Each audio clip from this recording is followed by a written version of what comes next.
محمد ناظرین کرام السلام علیکم ورحمۃ اللہ وبرکاتہ۔ اعوذ باللہ من الشیطان الرجیم، بسم اللہ الرحمن الرحیم۔ بڑا پیارا انداز ترغیب کا آگے آ رہا ہے، دل کے کانوں سے سنیے گا اللہ کی شان کریمی۔ من ذا الذی یقرض اللہ قرضا حسنا، کون ہے جو اللہ کو قرض دے قرض حسن، فیضاعفہ لہ ولہ اجر کریم، تو اللہ تعالیٰ اس کو بڑھا دیں اور اس کے لیے بڑا عمدہ اجر ہوگا۔ قرض تو وہ رقم جس کی ادائیگی لازمی ہوتی ہے۔ ارے ہمارے پاس جو کچھ بھی ہو تو اللہ کا عطا کردہ، مگر وہ کہتے ہیں تو میرے ذمہ قرض ہے۔ سبحان اللہ۔ حسن کیا ہے؟ حلال میں سے خرچ کرو، نیک نیتی کے ساتھ خرچ کرو۔ تو جو آج اللہ کے دین کی دعوت، نشر و اشاعت اور اس کے کلمے کی سربلندی کے لیے خرچ کیا جا رہا ہے، اللہ کہہ رہا ہے بڑھا چڑھا کر واپس دوں گا۔ شان کریمی ہے نا، دیا ہوا اس کا، توفیق وہ دے گا، قبول کر لے اس کی شان کریمی، ہمارا ہے کیا آخر؟ اس کے بعد جو ان تقاضوں پر عمل کریں، سچا ایمان لائیں اور انفاق کے تقاضے پورے کریں، اللہ کے دین کی سربلندی کے لیے اسٹرگل کریں، جد و جہد کریں، ایسے مؤمنین کا حسین انجام کل کیا ہوگا؟ یوم تری المؤمنین والمؤمنات یسعی نورہم بین ایدیہم وبایمانہم، تم دیکھو گے مومن مردوں اور مومن عورتوں کو کہ ان کا نور ان کے سامنے اور ان کے دائیں طرف دوڑتا ہوگا مراد قیامت کے دن۔ بشراکم اليوم جنات، آج تمہارے لیے بشارت باغات کی، تجری من تحتها الانہار، جن کے نیچے نہریں جاری ہوں گی، خالدین فیہا، وہ ان میں ہمیشہ رہیں گے، ذالک هو الفوز العظیم، یہی عظیم کامیابی ہے۔ سامنے نور ہوگا، ایک مراد ایمان، دل والا ایمان، اس کا نور، اور دائیں ہاتھ سے مراد نیک اعمال کا نور ہوگا۔ تو ہر طرف اللہ تعالیٰ یہ ایمان کہ تقاضوں پر عمل کرنے والوں کو کل نور عطا فرمائے گا۔ الصراط سے گزرنا ہے نا، پل صراط، وہاں تاریکی ہوگی، جس کے پاس نور ہوگا، روشنی ہوگی، وہی گزر سکے گا۔ اللہ وہاں کا گزرنا ہم سب کے لیے آسان فرمائے۔ اب منافقین کا بیان، جو دنیا میں ایمان کے دعوے دار تھے لیکن دین کے تقاضوں سے فرار اختیار کرتے تھے، اللہ کے کلمے کی سربلندی سے انہوں نے فرار اختیار کیا، کل ان کا کیا حال ہوگا؟ فرمایا یوم یقول المنافقون والمنافقات للذین آمنوا انظرونا نقتبس من نورکم، جس دن کہیں گے منافق مرد اور منافق عورتیں ان لوگوں کو جو ایمان لائے، ارے ہماری طرف نگاہ تو کرو، ذرا ہمیں موقع تو دو، نقتبس من نورکم، ہم تمہارے نور میں سے کچھ لے لیں۔ منافق چاہیں گے کہ ایمان والوں کے نور میں سے کچھ لے لیں، کہہ دیا جائے گا قیل ارجعوا وراءکم، کہا جائے گا جاؤ اپنے پیچھے کی طرف لوٹ جاؤ، فالتمسوا نورا، بس وہاں نور تلاش کرو، دنیا میں موقع تھا، محنت کا آج کوئی موقع نہیں۔ فضرب بینہم بسور لہ باب، پھر ان کے درمیان ایک دیوار کھڑی کر دی جائے گی جس کا ایک دروازہ ہوگا، باطنہ فی الرحمۃ وظاہرہ من قبلہ العذاب، اس کے اندر جانب رحمت ہوگی اور اس کے باہر کی طرف عذاب ہوگا۔ ایک طرف جنت کا معاملہ اور دوسری طرف جہنم کا معاملہ، دیوار کھینچ دی جائے گی اور یہ حسرتیں ہوں گی منافقین کی۔ ینادونہم الم نکم معکم، وہ منافق مسلمانوں کو پکاریں گے کہ ہم تمہارے ساتھ نہیں تھے۔ قالوا بلا ولکنکم فتنتم انفسکم وتربصتم وارتبتم، مسلمان کہیں گے ہاں ہاں تم ہمارے ساتھ تھے، لیکن تم نے اپنے آپ کو فتنے میں ڈالا اور تم انتظار کرتے رہے اور تم شک میں مبتلا رہے، مال اولاد کی محبت میں ڈوبے، دنیا کی محبت میں ڈوبے، دین سے دور ہٹنا شروع ہو گئے، مسلمانوں کے بارے میں انتظار کرتے رہے کہ ان کو شکست تو ہماری جان چھوٹے معاذ اللہ، اور تم نے جب خود یہ بری راہ اختیار کی تو دین کے بارے میں شکوک و شبہات تمہارے اندر پیدا ہو گئے۔ یہ اندر جو ایک منافق کے کشاکش کا معاملہ چلتا ہے، باطنی طور پر اس کا تذکرہ، وَغَرَّتْكُمُ الْأَمَانِيُّ حَتَّى جَاءَ أَمْرُ اللَّهِ، اور تمہاری جھوٹی تمناؤں نے تمہیں دھوکے میں ڈال دیا یہاں تک کہ اللہ کا حکم آ گیا۔ عمل کچھ کرنا نہیں، لیکن یہ کہ ہم تو بخشے بخشائے، ہمارے لیے جنت کا معاملہ پکا ہے، یہ جو اس طرح کی ان کی خوش فہمیاں تھیں ان کا تذکرہ ہو رہا ہے۔ جھوٹی آرزو نے دھوکے میں ڈال دیا، حتیٰ جاء امر اللہ، یہاں تک کہ اللہ کا حکم آ گیا، وغرکم باللہ الغرور، اور اللہ تعالیٰ کے بارے میں تمہیں بہت بڑے دھوکے باز شیطان نے دھوکے میں ڈالا۔ ایک ہی پہلو رحمت کا سامنے رکھا اور دوسرے پہلو سے ان کو جو ہے وہ صرف نظر کروا دیا اور آج یہ مارے گئے۔ فالیوم لا یؤخذ منکم فدیۃ ولا من الذین کفروا، بس آج نہ تم سے کوئی فدیہ لیا جائے گا نہ ان لوگوں سے جنہوں نے کفر کیا۔ مأواکم النار، تمہارا ٹھکانہ جہنم ہے۔ دنیا میں منافق کلمہ پڑھنے کی وجہ سے قانون مسلمان مانا گیا، کل انجام کے اعتبار سے کافروں کے ساتھ ہوگا، کوئی فدیہ اس سے قبول نہیں ہوگا۔ استغفر اللہ۔ ہی مولاکم، وہ جہنم تمہاری رفیق ہوگی، تمہاری ساتھی ہوگی۔ وبئس المصیر، اور وہ بہت لوٹنے کی بری جگہ ہے، لوٹنے کی بہت بری جگہ جہنم، اللہ اس سے ہم سب کی حفاظت فرمائے۔ اگلی آیت کریمہ دل کے کائنوں سے ہم نے سننی ہے، ہلا دینے والا ایک مقام، جھنجھوڑ دینے والا ایک مقام۔ الم یعن للذین آمنوا ان تخشع قلوبهم لذکر اللہ وما نزل من الحق، کیا ابھی ایمان والوں کے لیے وقت نہیں آیا کہ ان کے دل اللہ کی یاد کے لیے جھک جائیں اور اس کے لیے جو اللہ تعالیٰ نے حق میں سے نازل فرمایا؟ ہمارے دلوں پر قرآن کا اثر کتنا ہو رہا ہے؟ قرآن کا 27 پارہ، تقریباً 90% of the holy Quran is going to be completed right now۔ تھوڑی دیر میں 90% قرآن ہم تکمیل کر لیں گے اللہ کے فضل سے. کس قدر اثر ہو رہا ہے لیکن جھنجھوڑ رہی آیت کہ اب بھی وقت نہیں آیا. ایمان والوں کے دل اللہ کی یاد سے کانپ اٹھیں اور اس سے جو اللہ تعالیٰ نے حق میں سے نازل کیا. اللہ تعالیٰ آئندہ کی زندگی ہمیں قرآن کے مطابق گزارنے کی توفیق دے. اپنے کلمے اپنے دین کی سربلندی کے لیے اللہ تعالیٰ مجھے اور آپ کو قبول فرمائے. فرمایا وَلَا يَكُونُوا كَالَّذِينَ أُوتُوا الْكِتَابَ مِنْ قَبْلُ, اور وہ ان لوگوں کی طرح نہ ہو جائیں جن سے پہلے کتاب عطا کی گئی. فَطَالَ عَلَيْهِمُ الْأَمَدُ, تو ان پر مدت دراز ہو گئی. فَقَسَتْ قُلُوبُهُمْ, پھر ان کے دل سخت ہو گئے. یہ ماضی کے اہل کتاب کا بیان, دنیا کی محبت میں ڈوبے, کتاب فراموش کر دی, دل سخت ہو گئے. اللہ دلوں کی سختی سے ہمیں بچائے. وَكَثِيرٌ مِّنْهُمْ فَاسِقُونَ, اور ان میں سے اکثر نافرمان ہیں.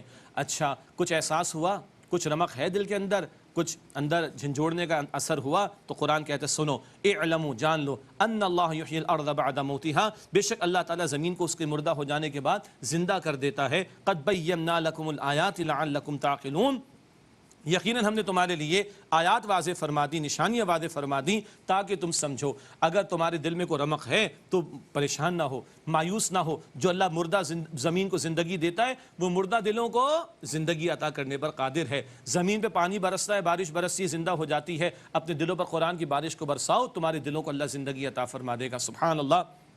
ہاں ایک ہینڈ بریک ہوتا ہے نا گاڑی کا, اگر ہینڈ بریک کھینچا ہوا تو گاڑی آگے نہیں بلتی نا, ہینڈ بریک کو نیچے کرنا پڑتا ہے نا. تو مال کی محبت کا بریک لگا رہتا ہے. یہ مال کو نکالیں گے تو گاڑی صحیح طرح چل پڑے گی انشاءاللہ تعالی. آگے فرمایا ان المصدقین والمصدقات واقرضوا اللہ قرضا حسنا یضاعف لهم ولهم اجر کریم, بے شک صدقہ دینے والے مرد اور صدقہ دینے والی عورتیں اور جنہوں نے اللہ کو قرض حسن دیا ان کے لیے بڑھا دیا جائے گا اور ان کے لیے عمدہ اجر ہوگا. ایک ہوتا ہے صدقہ, اس کی فرض شکل زکوٰۃ ہے. ایک ہوتا ہے واجب جس کو ہم کہتے ہیں صدقہ فطر وغیرہ, اور بھی ہیں. اسی طرح ایک صدقہ نفل ہوتا ہے. قرض حسن جو ہوتا ہے کئی مرتبہ وہ اللہ کے دین کی سربلندی کے لیے خرچ کیے جانے والے مال کو کہا جاتا ہے. تو آج جہاں ہم مخلوق خدا پہ خرچ کر رہے ہیں وہیں اس کے ساتھ اور اس سے بڑھ کر اللہ کے دین کی سربلندی کی جد و جہد کے لیے بھی ہمیں خرچ کرنا چاہیے. ایسے جو ہیں ان کے لیے اجر بڑھا دیا جائے گا اور عمدہ اجر ان کو عطا فرمایا جائے گا اللہ سبحانہ و تعالیٰ کی طرف سے. یہ مال اللہ کی راہ میں خرچ ہوگا, یہ بریک ہٹے گا مال کی محبت کا, دلوں میں اللہ پر ایمان بڑھے گا, ہدایت کا نور سے ہمارے دل منور ہوں گے, تو اب گاڑی آگے بڑھے گی. ایمان ہوگا تو انفاق کے تقاضے پورے کرتے چلے جائیں گے, جیسے کہ آگے بلکہ پہلے ہم پڑھ چکے ہیں جو اس صورت میں ہم سے تقاضے اللہ تعالیٰ نے فرمائے ہیں. آگے فرمائے کہ والذین آمنوا باللہ ورسولہ, اور جو لوگ ایمان لائے اللہ پر اور اس کے رسولوں پر, اولئک هم الصدیقون, یہی لوگ اپنے رب کے نزدیک صدیق ہیں. والشہداء عند ربہم, اور شہداء ہیں ان کے رب کے نزدیک. اس میں تفصیل ہے. صدیق وہ لوگ کہ جن کے اندر غور و فکر کا پہلو نسبتاً زیادہ ہو, وہ بھی محنت تو کرتے ہیں دین کے لیے. اور شہید مزاج وہ لوگ ہوتے ہیں جن میں حرکت کا عنصر زیادہ ہوتا ہے. ہر ایک کے لیے اللہ تعالیٰ کے ہاں اجر ہے. لہم اجرہم و نورہم, ان کے لیے ان کا اجر ہے, ان کا نور ہے. والذین کفروا وکذبوا بآیاتنا, اور جن لوگوں نے کفر کیا اور ہماری آیات کو جھٹلایا, اولئک اصحاب الجحیم, یہی لوگ جہنم کی آگ والے ہیں. اللہم اجرنا من النار, اے اللہ ہم سب کو آگ کے عذاب سے محفوظ فرما. اگلی آیات میں بتایا جا رہا ہے یہ دنیا جس میں تم کھو جاتے ہو, جس کے دیوانے بن جاتے ہو اور دین سے فرار اختیار کرتے ہو, آؤ ہم تمہیں بتائیں یہ دنیا کی زندگی کی حقیقت کیا ہے. اسٹیجز آف لائف یہاں پر بیان کیے گئے. اعلموا انما الحیات الدنیا لعب ولہو وزینۃ وتفاخر بینکم وتکاثر فی الاموال والاولاد, بے شک دنیا کی زندگی کھیل کود ہے اور زینت کا, آرائش کا اختیار کرنا ہے, اور باہم فخر جتانا ہے, اور کثرت کی خواہش کرنا ہے مال اور اولاد میں. ایک ہوتا لعب, چھوٹی سی ایکٹیویٹی جس میں کوئی لذت وغیرہ زیادہ نہیں ملتی, نہ کوئی ایکٹیویٹی فزیکل ہوتی ہے, چھوٹا بچہ رنگ برنگی پینسل کو دیکھ کر دل بہلا رہا ہے. ایک ہوتا لاحف کا معاملہ, تھوڑی غفلت کی بات اس میں آتی لیکن اس میں کوئی مینٹل یا فزیکل ایکسرسائز بھی ہو جاتی جیسے کہ سپورٹس وغیرہ. پھر زینت کا معاملہ, یہ ٹین ایج ہے, گھڑی اچھی ہونی چاہیے, گلاسز اچھے ہونے چاہیے, بینڈز اچھے ہونے چاہیے, اسمارٹ فون آج کل بہت اچھا ہونا چاہیے. اور تفاخر بینکم, ایک دوسرے پر فخر جتانا, گاڑی اچھی ہونی چاہیے, گھر اچھا ہونا چاہیے, بچے اچھے مہنگے اسکول کے اندر ہونے چاہیے. پھر کیا ہوتا ہے جی, بڑھاپا آ گیا. پہلے مونچھیں تھی تو تاؤ کا معاملہ تھا, بڑھاپے میں مونچھ نہیں تو تاؤ کہاں سے آئے گا. پہلے بال تھے تو ہیئر اسٹائل کا مسئلہ تھا, ٹین ایج میں بڑھاپے میں بال نہیں تو اسٹائل کہاں سے آئے گا. اب تو یہ کہ مال اور اولاد کی کثرت کا معاملہ ہو جائے, بڑھاپا اچھا گزرے, ایک ایک اسٹیج سے آگے بڑھتے ہیں, پچھلے اسٹیج کی ویلیو نہیں رہتی. ایسے ہی ہے نا, رنگ برنگی پینسل 40 سال کے بندے کو کہیں کہ دل بہلا لے تو کیا کہا, میاں اپنے پاس رکھو کسی کام کی نہیں, ایسے ہی ہے نا. تو جب آخرت میں کھڑے ہوں گے اس پوری دنیا کی زندگی کی کوئی ویلیو ہماری نگاہوں میں نہیں ہوگی۔ اللہ بتا رہا ہے کمثل غیث اعجب الکفار نباتہ ثم یہیج فتراہ مصفرا ثم یکون حطاما، بارش کی طرح کہ کاشتکار کو اس کی پیداوار بھلی لگی، پھر وہ زور پکڑتی ہے، پھر تم اس کو دیکھتے ہو کہ زرد ہو جاتی ہے، پھر وہ چورا چورا ہو جاتی۔ سبحان اللہ، جوانی کے جوبن پر آئے تو ہم سے زمانہ، زمانے سے ہم نہیں، پرانے زمانے کا ڈائلاگ ہے، پہاڑوں سے ٹکرانے کا حوصلہ کسی کو خاطر میں لے کر نہ آنا، اس کے بعد بڑھاپا آ جاتا ہے۔ تو کھیتی بھی اپنی اٹھان پر آتی ہے، چورا چورا ہو جاتی، ارے تم بھی چورا چورا ہو جاؤ گے، مٹی میں مل جاؤ گے، لیکن کل دوبارہ کھڑا کیا جائے گا۔ کل کیا ہوگا؟ وَفِي الْآخِرَةِ عَذَابٌ شَدِيدٌ وَمَغْفِرَةٌ مِّنَ اللَّهِ وَرِضْوَانٌ، اور آخرت میں شدید عذاب بھی ہے اور اللہ تعالیٰ کی طرف سے مغفرت اور اس کی رضا بھی۔ تم طے کرو کہ تمہیں کہاں جانا ہے، مغفرت اور رضا بھی تیار ہے اور شدید عذاب بھی تیار ہے۔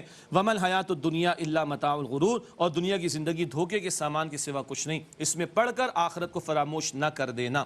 اب اگر سمجھ آگے کہ اصل آخرت ہے تو بتایا جا رہا ہے کہ کمپٹیشن کا اصل میدان کہاں ہے۔ ہر ایک بندہ کمپیٹ کر رہا ہے، ہر بندہ اسٹرگل کر رہا ہے، محنت کر رہا ہے، جان لگا رہا ہے، مال لگا رہا ہے۔ کہاں اسٹرگل کرنی چاہیے؟ فرمایا سابقوا الی مغفرۃ من ربکم وجنۃ عرضها كعرض السماء والارض، تم مسابقت کرو، دوڑو اپنے رب کی مغفرت کے لیے اور اس جنت کے لیے جس کی وڈتھ، جس کا عرض آسمان و زمین کی مانند ہے۔ اعدت للذین آمنوا باللہ ورسولہ، وہ تیار کی گئی ہے ان لوگوں کے لیے جو ایمان لائے اللہ پر اور اس کے رسولوں پر۔ ذالک فضل اللہ یؤتیہ من یشاء، یہ اللہ تعالیٰ کا فضل ہے، جس کو چاہتا ہے وہ عطا فرماتا ہے۔ واللہ ذو الفضل العظیم، اور اللہ بہت بڑے فضل والا ہے۔ سبحان اللہ۔ کہاں دوڑ لگاؤ بھائی؟ اللہ کی مغفرت کے لیے مال جتنا بنا لو، 2 فٹ نیچے جائیں گے کچھ ساتھ نہیں جائے گا۔ اللہ کی مغفرت اور اللہ کی جنت کے حصول کے لیے محنت کرو، اسٹرگل کرو، یہ مقابلے کا اصل میدان ہے۔